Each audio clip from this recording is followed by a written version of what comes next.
महाराष्ट्रातील कलाकारांचा दिल्लीत घुमणार डंका। 26 जानेवारीला दिल्लीत चित्ररथ करणार सादर। गणेशोत्सव आत्मनिर्भरतेचं प्रतीक संकल्पनेवर साकारणार चित्ररथ।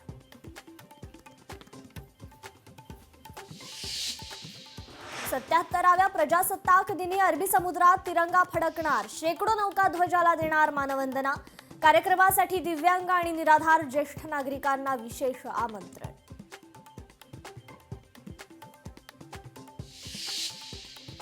सिंधुदुर्ग जिल्हा परिषदेत सदस्यांची बिनविरोध निवड। भाजपच्या 5 सदस्यांची बिनविरोध निवड।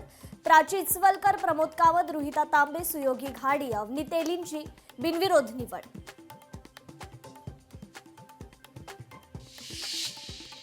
कोल्हापुरातील राजश्री शाहू वस्तुसंग्रहालयाला 3.5 महिने कुलूप।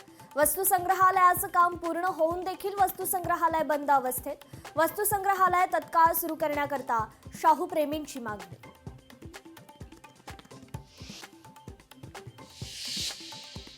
छत्तीसगड सीमेवर 8व्या पोलीस स्टेशनचं उद्घाटन। सीमेकडील माओवाद्यांना नियंत्रित करण्याकरता आणखी एका पोलीस स्टेशनची उभारणी।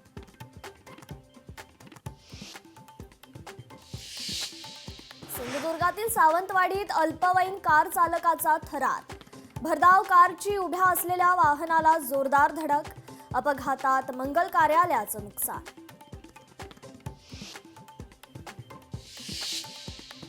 राज्यात 30 जून पर्यंत कर्जमाफी करा। कर्जमाफी झाली नाही तर राज्यात एकही रेल्वे फिरू देणार नाही। कर्जमाफीवरून बच्चू कडूंचा सरकारला सपशेल इशारा।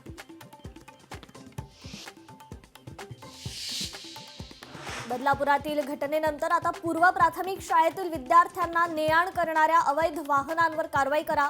आमदार ज्ञानेश्वर म्हात्रे यांची मंत्री दादा भुसेंना पत्राद्वारे मागणी। नालासोपाऱ्यात आईनेच केली पोटच्या मुलीची हत्या। 15 वर्षीय मुलीची डोक्यात खलबत्ता घालून हत्या। आरोपी आईला पोलिसांकडून अटक।